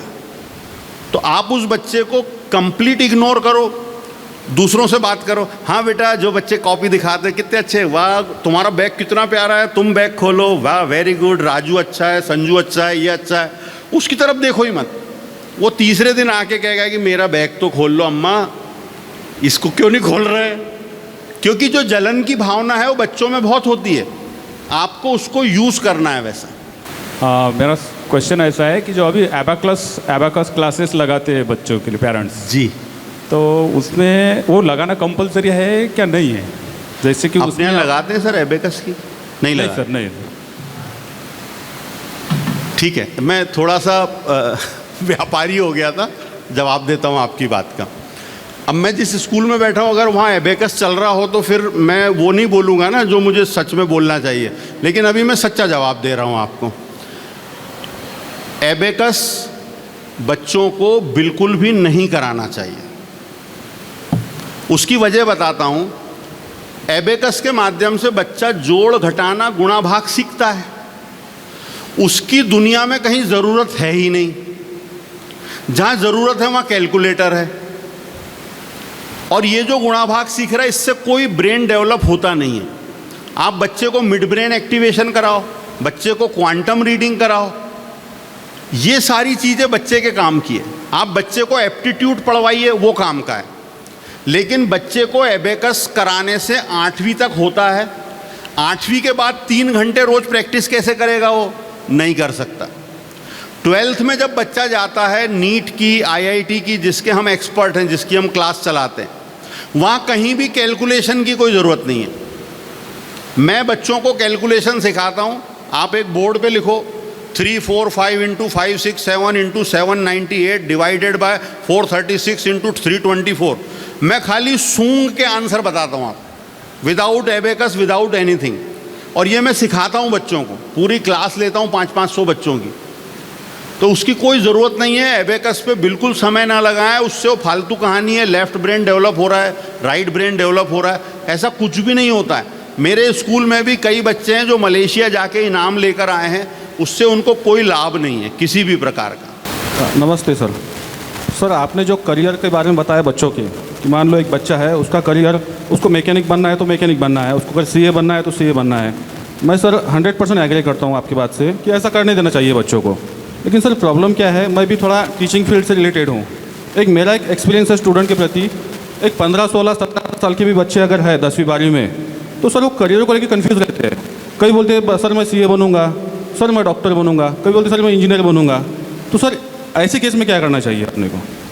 नहीं, देखिए, जो बच्चे म्यूज़िक कर रहे हैं, जो बच्चे स्पोर्ट्स में जा रहे हैं, जो बच्चे एकेडमिक्स के अलावा कोई भी लाइन में जा रहे हैं, उनको अपन ये सिखा सकते हैं कि बेटा तू IIT चला जाएगा, इंजीनियरिंग चला जाएगा, तो एक रोजी रोटी तो फिक्स हो गई। फिर तेरे पास ऑप्शन है म्यूज़िक का। तू काम ऑनलाइन ऐसा चुन लेना जो 6 घंटे कर सके, तो 6 घंटे तू म्यूज़िक पे दे पाएगा। क्योंकि म्यूज़िक में, स्पोर्ट्स में, अब इंडिया की टीम में 11 ही प्लेयर होते हैं। अब हॉकी खेलने वाले कितने हैं, क्रिकेट खेलने वाले कितने हैं? आपके अकोला से 11 बच्चे निकल जाएंगे जो उस लेवल के। तो वहाँ पर सफलता के चांसेस, या भविष्य में म्यूज़िक, डांस, ड्रामा और स्पोर्ट्स से पैसा कमाने की एक लिमिट है। हर एक चाहता है कि मैं ज़्यादा पैसे कमाऊँ, तो सेकंड ऑप्शन साथ में लेके चलेगा तो उसके लिए बहुत अच्छा है, बहुत ज़्यादा अच्छा है। अब वो CA हो गया, उसने फिक्स कर लिया कि मैं 25 ही फाइल देखूंगा, बाकी समय में वो म्यूज़िक कर रहा है। हमारे एक भरत श्रॉफ करके चार्टर अकाउंटेंट है, उनको खुद गाने का शौक़ है, उनका बेटा भी CA है, और उनके घर सुबह और शाम 3-3 घंटे रियाज होता है म्यूज़िक का। तो उन्होंने तय कर लिया कि हम CA हैं, हम ये जो 10-15 लाख रुपए कमा लेते हैं 4-6 घंटे काम करके, इससे हमारा काम चल जा रहा है। हमको बाकी समय भजन गाना है, म्यूज़िक बजाना है। उनका बच्चा कीबोर्ड भी अच्छा बजाता है, गिटार भी अच्छा बजाता है, तो करने देना चाहिए। 2 ऑप्शन लेके चलना चाहिए। एक बात ऐसी है कि जब बच्चे हमारे पास में आते, सुबह का रियाज हम लेते मॉर्निंग में, तो ऐसे करते करते 2-3 साल में बच्चे तैयार हो जाते अच्छे से गाने के लिए। लेकिन जब बच्चे थोड़े बड़े हो जाते हैं, 7वीं 8वीं में आते हैं, तब पेरेंट्स का कहना रहता है कि अभी म्यूज़िक थोड़ा सा कम कीजिए और थोड़ी पढ़ाई में ध्यान दीजिए। बल्कि ऐसा नहीं होता है, जो बच्चे म्यूज़िक में रहते हैं उनका कंसंट्रेशन इधर भी एकेडमिक में अच्छा ही रहता है। लेकिन कुछ केसेस ऐसे रहते हैं पेरेंट्स की कि उनका म्यूज़िक की तरफ देखने का जो नज़रिया है वो बहुत ही अलग रहता है। तो इस आपके माध्यम से मैं आप क्या मैसेज देना चाहोगे? आप बच्चों के ज़्यादा कंपटीशन कराइए। और वो जो पेरेंट हैं, देखो बच्चे 2 प्रकार के हैं, एक तो म्यूज़िक में इंटरेस्ट है, वो आपके यहाँ आ रहा है। दूसरे वो बच्चे भी बहुत आ रहे हैं जिनको पढ़ना नहीं है, बराबर। तो वो म्यूज़िक रूम में जाके बैठ जाते हैं कि तुम बजाओ जी, हम तो सुन रहे हैं, हमको पढ़ना तो है नहीं। तो उस कैटेगरी को आपको हटाना पड़ेगा जी। जो बच्चे सीख रहे हैं उनके कंपटीशन कराओ, छोटे छोटे कंपटीशन कराओ, उनको प्राइजेस दो। इनाम देना बहुत ज़रूरी है। इनाम में किताबें दो, 60 रुपये, 50 रुपये, 40 रुपये में बुक्स आती है। बच्चों को अच्छी अच्छी बुक्स भी मिल जाएगी, बच्चे किताबें भी पढ़ने लगेंगे। तो कोई भी और ट्रॉफी, शील्ड देने से अच्छा है किसी भी प्रायोजन में किताबें दो आप, तो वो बहुत अच्छे से होगा और वो पेरेंट्स भी खुश हो जाएंगे। एक्सक्यूज़ मी सर, मैं आपसे एक रिक्वेस्ट करना चाहूँगी कि कुछ पेरेंट्स होते हैं जो कॉम्पिटिटिव एग्ज़ाम्स, अब जैसे मेरे भी बच्चे थे, तो ओलंपियाड बोल लो, स्पेल बी बोल लो, ये सारी जो एग्ज़ाम्स होती है, तो उसमें बहुत ज़्यादा प्रेशराइज करते हैं अपने बच्चे को कि यू शुड टेक पार्ट। तो ये कहाँ तक पेरेंट्स ने करना चाहिए? बच्चे को एग्ज़ाम्स ज़्यादा से ज़्यादा दिलाना चाहिए, लेकिन उसके रिज़ल्ट पे बहुत ज़्यादा रिएक्ट नहीं करना चाहिए। आप अपने बच्चे को बोलो फुटबॉल मैच है, खेल लो। मैच खेलना इम्पॉर्टेंट है, एग्ज़ाम्स देना बहुत इम्पॉर्टेंट है। एग्ज़ाम के रिज़ल्ट पे चिकल्लस नहीं होना चाहिए। तो आप बच्चों को ये बोल के भेजो कि बेटा हम चाहते हैं तू एग्ज़ाम दे, हम रिज़ल्ट पूछने नहीं आएंगे। जितनी ज़्यादा एग्ज़ाम देगा, मैं देखिए कि स्कूल चलाता हूँ मैक्रोविज़न एकेडमी बुरहानपुर में। हमारे यहाँ last year 234 selection IIT mains में और 62 सिलेक्शन IIT एडवांस में, और नीट में 100 बच्चे रहते हैं तो 50 को गवर्नमेंट मेडिकल कॉलेज मिलता है, जिसमें 5 बच्चों को एम्स में सिलेक्शन होता है। हम क्या करते हैं वहाँ पे, हम बच्चों को शुरू से सारे कंपटीशन में पार्टिसिपेट कराते हैं, और जब बच्चा 9, 10, 11, 12 में आता है तो उसको स्कूल में ही सारा पढ़ा देते हैं। और अभी जो मेरे यहाँ बच्चे हैं उनका 12th का कोर्स हो चुका है 1 महीने पहले से, और अब वो मेरा 12th का बच्चा full syllabus IIT mains advance हर संडे हर 3 दिन में टेस्ट दे रहा है। तो वो जब फाइनल एग्ज़ाम देने जाएगा उसके पहले वो 50 बार पेपर दे चुका है, और हम उसके रिजल्ट पे डिस्कस नहीं करते। हम कहते पेपर दे पेपर दे पेपर दे। उसका इतना कॉन्फिडेंस बढ़ जाता है कि फिर वो, आप सोचो ना, मैं स्कूल चला रहा हूँ, 234 बच्चे लास्ट ईयर IIT मेंस में सिलेक्ट हुए, और जैसे 10th का रिज़ल्ट आप बोलते हैं, 10th में मेरे यहाँ लास्ट ईयर 127 बच्चों के मोर देन 90%, 127 बच्चों के।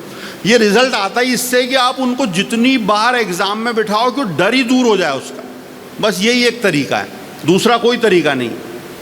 आपको अक्सर ट्रेन में लगता है हम गिर नहीं जाएं, पैर फिसल नहीं जाए, दरवाजे पे खड़े मत रहो। और वो चाय वाला, वो चलती ट्रेन में बोगी बदल लेता है, बाहर से भी और अंदर से भी। वो कॉन्फिडेंस कहाँ से आया? वो रोज कर रहा है, वो बचपन से कर रहा है, कभी नहीं गिरता। तो परीक्षाएं देने दो, जितनी एग्ज़ाम बच्चा देगा देने दो, रिझल्ट पे ज़्यादा चर्चा नहीं। कोई बात नहीं, अगली बार देखेंगे। मॅडमनी जो प्रश्न विचारला होता त्याच प्रश्नावर मला विचारायचं होतं। देखो, कॉम्पिटिटिव जो लोग करा रहे हैं, एक छोटी सी सलाह दे देता हूँ। दुनिया में भगवान कोई है तो समय है।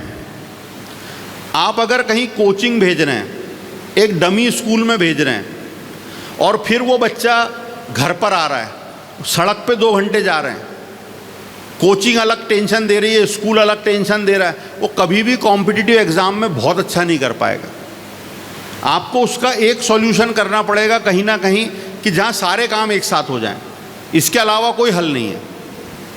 आणि दुसरा प्रश्न असा की सर, माझा मुलगा माझ्याजवळच राहतो, त्याची मम्मी गव्हर्नमेंट जॉबला आउट ऑफ असते, ऑल ओव्हर तो चांगला आहे, पण परीक्षा असली की त्याला मम्मीचीच आवश्यकता पडते। अशा वेळेस मी काय मोटिवेट करायला पाहिजे त्याला की तो खुश राहून परीक्षा देईल? रिझल्ट चांगले येते, रिझल्टबद्दल माझी कंप्लेंट नाही, पण तो असा नाराज सारखा राहतो, मग मी प्रेशरमध्ये येतो। देखिए, मम्मी नसते त्याच्यामुळे। बिल्कुल सही है। इसके 2 पहलू हैं। एक तो ये है, बच्चा माँ से अटैच है तो उसको अच्छा लगता है कि मम्मी आ जाए। इसमें प्यार वाला एक फैक्टर है। अगर प्यार वाला फैक्टर है तो आपने उसकी मम्मी को बुला लेना चाहिए। लेकिन अगर आपको ऐसा लग रहा है बच्चे से कि इसका कॉन्फिडेंस लेवल लूज़ हो जाता है माँ के बिना, तो फिर उसको मोटिवेट करो आप, फिर माँ को मत बुलाओ। फिर आप उसको दूसरे एग्जाम्पल दो, वो देख उनका बच्चा कैसा है, उनकी तो मम्मी वहाँ चली गई हैं, उनका तो ऐसा है। तो ऐसा करके उसको बड़ा कीजिए आप। लेकिन अगर वो सिर्फ माँ का है कि माँ आके सिर में तेल लगा दे, सिर पे हाथ रख दे तो दही खिला देगी तो मेरा पेपर अच्छा हो जाएगा, तो इट्स से प्यार सिंपली, इसको तो करना चाहिए। पर वो डर पर है तो दूर करना चाहिए। चलिए साहब, बहुत अच्छे से आपने सुना, बहुत दिल से धन्यवाद। आज के समय में कोई किसी को सुन नहीं रहा है, फिर भी आप लोगों ने मुझे सुना बिना ताली बजाए, so thank you very much. फिर मिलेंगे। मेरा नंबर आप रख लें। आपके किसी भी बच्चे की पढ़ाई से रिलेटेड कुछ भी लगे, आप मुझे फ़ोन कीजिए। मैं कहीं प्रोग्राम में हूँ तो फ़ोन नहीं उठाता, बाद में मैं खुद लगा लेता हूँ। आप दूसरी बार भी लगा सकते हैं। मेरा नंबर बहुत आसान है, 7879। बस इतना ही याद रखो, 7879, फिर 888 6 बार है। तो चौके छक्के बहुत मारते हैं लोग, अट्ठा मारना चाहिए, ऐसा मैं मैसेज देना चाहता हूँ। तो बच्चे की पढ़ाई से रिलेटेड कोई भी प्रॉब्लम हो तो आप मुझे फ़ोन कीजिए। घर के झगड़ों से संबंधित कोई प्रॉब्लम है तो ये सेशन उसका नहीं था। फिर भी एक सलाह आखिरी में दे देता हूँ, अगर मियाँ बीवी में बहुत झगड़ा हो रहा है और इनिशिएशन ज़्यादातर महिला की तरफ से है, तो मोबाइल आपको उसमें बचा सकता है। जैसे ही महिला की तरफ से झगड़ा शुरू हो, आप फ़ोटो खींचना या वीडियो बनाना शुरू कर दो, ये बोल के वाह कितनी अच्छी दिख रही हो। दुनिया की, हिंदुस्तान की कोई भी महिला टेढ़ा मुंह करके फ़ोटो खिंचाना नहीं चाहती।